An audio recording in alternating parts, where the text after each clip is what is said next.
नमस्कार। आज नवा खबर गुड़िक सहित आउ एक नवा भिडियो रे आपण समस्त को स्वागत। एणिकी पंचायत को मिल पुरस्कार। राज्य रे पंचायत राज व्यवस्था रे उन्नत आनिबा लक्ष्य रे राज्य सरकार पक्षरु राज्य पंचायत पुरस्कार दियाजिबो।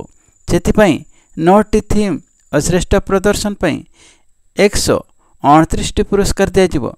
सरकार तरफ एथिपाई 4 कोटी टंकार व्यवस्था कराଯାଇଛି बोली पंचायत राज और पानीय जल मंत्री रवि नारायण नायक कहते।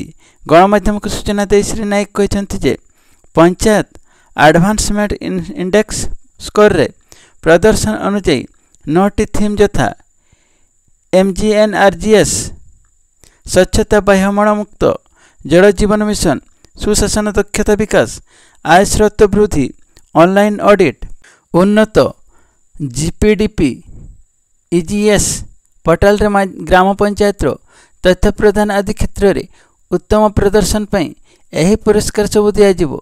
4टी वर्ग रे पुरस्कार गुड़िक राज्य स्तर जिला स्तर ब्लॉक स्तर और संस्थागत स्तर रे प्रदान करा जिवो। राज्य स्तर रे योग्य विवेचित ग्राम पंचायत गुड़िक प्रथम स्थान 15 लाख, द्वितीय स्थान 10 लाख, तृतीय स्थान 5 लाख अर्थ राशि प्रदान करा जिवो। योग्य विवेचित पंचायत समिति गुड़िक मध्य प्रथम स्थान 15 लाख, द्वितीय स्थान 10 लाख, तृतीय स्थान 5 लाख अर्थ राशि प्रदान करा जिवो। योग्य विवेचित जिला परिषद गुड़िक प्रथम स्थान 25 लाख, द्वितीय स्थान 20 लाख, तृतीय स्थान 15 लाख अर्थ राशि प्रदान करा जिवो। सेही भली 9टी थीम रे प्रथम द्वितीय और तृतीय स्थान पर यथाक्रमे 5 लाख, 3 लाख और 2 लाख सर्वमोट 27टी पुरस्कार प्रदान कर जिला स्तर रे प्रथम स्थान 3 लाख, द्वितीय स्थान 2 लाख, तृतीय स्थान 1 लाख अर्थ राशि सर्वमोट 90टी पुरस्कार प्रदान कर ब्लॉक स्तरीय पुरस्कार रे प्रशंसा पत्र प्रदान कर एही अर्थ राशि सामग्रिक भित्तिभूमि रे विकास स्वास्थ्य शिविर आयोजन डिजिटल और सार्वजनिक लाइब्रेरी स्वतंत्र दिवस पालन अंगनवाड़ी केन्द्र मरामती और पुनर्नवीकरण शिशुओं विनोदन सुविधा दिव्यांगों विकास सूचना शिक्षा संचार आदि क्षेत्र में खर्च हेबो। एही पदक्षेप समृद्ध ओडिशा गठन दिगरे एक बलिष्ठ उद्यम साब्यस्त हेबो बोली मंत्री श्री नायक कहते। परवर्ती खबर दिव्यांग छात्र छात्री आरंभ है वृत्ति पंजीकरण। 2025-26 शिक्षा वर्ष रे दिव्यांग छात्र छात्री को वृत्ति राशि प्रदान पर आवेदन प्रक्रिया आरंभ होईछि।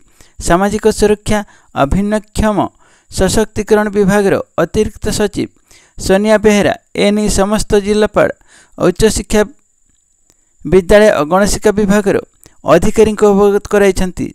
चिठी से उल्लेख करिसेंति जे जातीय वृत्ति पोर्टल जरिया 2025-26 शिक्षा वर्ष रे पाठ पढ़ुथिबा छात्र छात्री वृत्ति पई आवेदन करि परिबे। प्री मैट्रिक स्कॉलरशिप पई पंजीकरण आरंभ होइथबा बेले अगस्त 31 ऑनलाइन आवेदन शेष तारीख।